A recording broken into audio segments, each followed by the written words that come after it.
Contract ನಲ್ಲಿ ಮೀಸಲಾತಿ ಕೊಡಬೇಕು ಅಂತ ಯಾರು ಮಾಡಿದ್ರು? It is our government, previous government. ಕಾನೂನು ಮಾಡಿರೋದು ಅದನ್ನ 50 ಲಕ್ಷಕ್ಕೆ ಮಾಡಿದ್ದು, ಅದನ್ನ 1 ಕೋಟಿ ಮಾಡಿದ್ರು. ಈ ಸಾರಿ 50 ಲಕ್ಷದಿಂದ 1 ಕೋಟಿವರೆಗೆ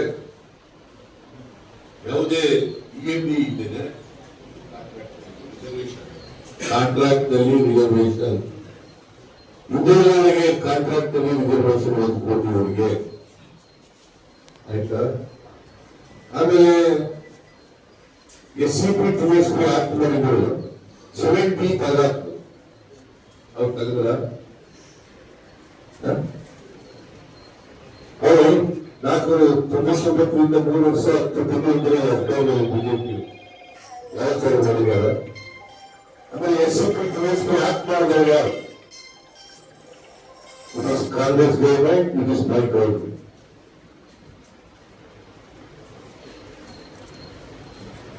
ನರೇಂದ್ರ ಮೋದಿ ಅವರು ಭಾಷಣ ಮಾಡ್ತಾರಲ್ಲ, ದಲಿತರಿಗೆ ಪರಿಶಿಷ್ಟ ವರ್ಗದವರಿಗೆ ಅನ್ಯಾಯ ಆಯ್ತು ಅಂತ ಅವ್ರು ಮಾಡಿದಾರ. ಪರಿಶಿಷ್ಟ ಜಾತಿ ಪರಿಶಿಷ್ಟ ವರ್ಗದವರಿಗೆ SCP DSP ಆಕ್ಟ್ ಮಾಡಿದಾರ, ಕೇಂದ್ರದಲ್ಲಿ ಮಾಡಿದಾರ, ಅಥವಾ ಬಿಜೆಪಿ ಸರ್ಕಾರದಲ್ಲಿರ್ತಕ್ಕಂಥ ರಾಜ್ಯಗಳಲ್ಲಿ ಮಾಡಿದಾರ? ಮತ್ತೆ ಇವ್ರಿಗೆ ದಲಿತರ ಬಗ್ಗೆ ಪರಿಶಿಷ್ಟ ಜಾತಿ ಪರಿಶಿಷ್ಟ ವರ್ಗಗಳ ಬಗ್ಗೆ ಏನು ಕಾಳಜಿ ಇದೆ? ಆಮೇಲೆ ಇನ್ನೊಂದು ಸುಳ್ಳು ಹೇಳ್ತಾರೆ, ಮೈನಾರಿಟೀಸ್ಗೆ ಹಿಂದುಳಿದವರಿಗೆ ಕೊಟ್ಟಿರ್ತಕ್ಕಂಥ ಮೀಸಲಾತಿಯನ್ನು ಕಿತ್ತು ಕೊಡ್ತಾರೆ. ಇದು ನರೇಂದ್ರ ಮೋದಿ ಅವರು ಸತ್ಯಕ್ಕೆ ಹತ್ರ ಅನ್ನೋದು ಹೇಳ್ಬೇಕಲ್ಲ. 1994ನೇ ಇಸ್ವಿಯಲ್ಲಿ ಮುಸಲ್ಮಾನರಿಗೆ ಮೀಸಲಾತಿ ಕೊಟ್ಟು 4%. ಮೀಸಲಾತಿ ಹೆಂಗಿದೆ ಅಂತಂದ್ರೆ ಕರ್ನಾಟಕದಲ್ಲಿ ಪ್ರವರ್ಗ 1, ಪ್ರವರ್ಗ 2A 2B 3A 3B ಈ ತರ ಮೀಸಲಾತಿ ಇದೆ. ಪ್ರವರ್ಗ 1ಕ್ಕೆ 5%,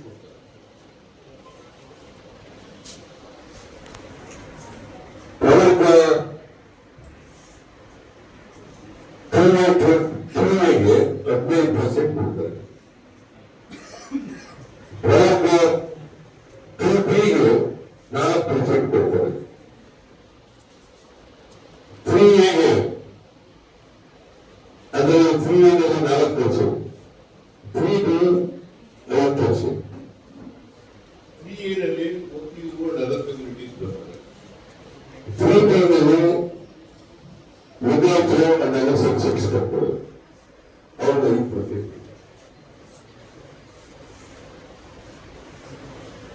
ಎಕ್ಸೆಪ್ಟ್ ಬ್ರಾಹ್ಮಣರು ಪುಣ್ಯ ಬಿಟ್ಟರೆ ಬ್ಯಾಂಕಲ್ಲಿ ಎಲ್ಲರಿಗೂ ಮೀಸಲಾತಿ ಸಿಗ್ತದೆ. ಕರ್ನಾಟಕ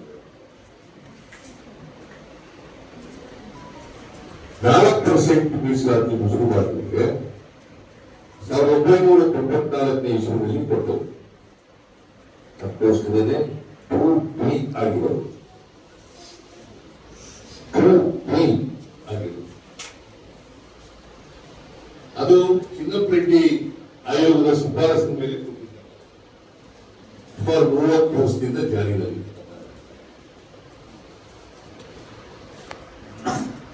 30 ವರ್ಷದಿಂದ ಜಾರಿಯಲ್ಲಿ. ಇದನ್ನ ಬಸವರಾಜ ಬೊಮ್ಮಾಯಿ ಅವರು ದಕ್ಷಿಣ ಮತ್ತು ಲಿಂಗಾಯತರು ಪ್ರತಿಭಟನೆ ಮಾಡಿದಾಗ ನಮಗೆ ಮೀಸಲಾತಿ ಮುಸಲ್ಮಾನರು ಕೊಟ್ಟಿದ್ದಂತ 4% ಅಂತ ರದ್ದು ಮಾಡಿಬಿಟ್ಟು 2% ಮುಸ್ಲಿಮ್ಗೆ 2% ಲಿಂಗಾಯತರಿಗೆ ಮಾಡಿ ಇದರ ವಿರುದ್ಧ ಮುಸ್ಲಿಂ ಕೋರ್ಟ್ ಹೋಗಿ ಅಫಿಡವಿಟ್ ಹಾಕೋರು ಬಸವರಾಜ ಬೊಮ್ಮಾಯಿ ಸರ್ಕಾರ. ಏನಂತ ಅಫಿಡವಿಟ್ ಹಾಕೋದು ಅಂತಂದ್ರೆ, ನಾವು ಯಾವ ಕಾರಣಕ್ಕೂ ಸ್ಥಿತಿಯನ್ನ ಬದಲಾವಣೆ ಮಾಡಲ್ಲ, ಈ ಸ್ಟೇಟಸ್ ಕೋ ಲಿಮಿಟ್ ನೀವು ಯಾರು ಹೇಳಿರೋದು ಇದನ್ನ ಇಷ್ಟ ಬಸವರಾಜ್ ಗೋಪಾಲ್ ಗೌರ್ಮೆಂಟ್ ಮತ್ತೆ ನರೇಂದ್ರ ಮೋದಿ ಈ ತರ ಸುಳ್ಳು ಓದ್ಕೋಸ್ಕರ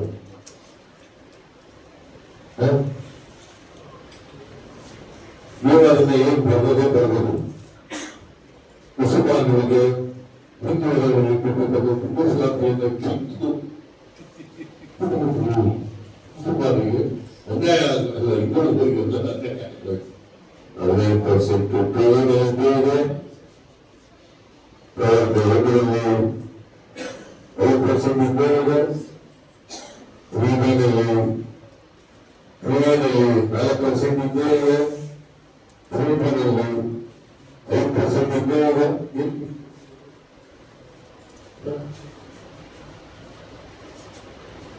ಕಿತ್ಕೊಟ್ಟಿವೆ ಸೊ ಇದು ಅಪ್ಪಟ ಸುಳ್ಳು ಅಪ್ಪಟ ಸುಳ್ಳು ಸ್ವಲ್ಪ ಜಾಸ್ತಿ ಹೇಳೋದು ಪರವಾಗಿಲ್ಲ ಯಾಕೆಂತಂದ್ರೆ ಗೊತ್ತಾಗ್ಲಿ ಅಂತ ಮನದಲ್ಲಿ ಗೊತ್ತಿದೆ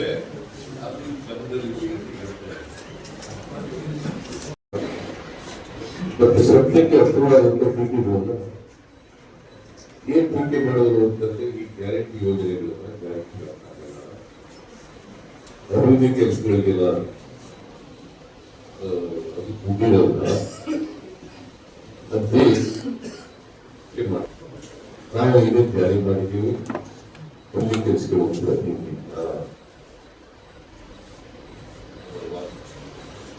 ಆಮೇಲೆ ಯಾರಿಗೆ ಕೊಟ್ಟು ಚುನಾವಣಾ ಸಂದರ್ಭದಲ್ಲಿ ಇನ್ನೊಂದು ಆರೋಪ ಮಾಡಿದ್ರು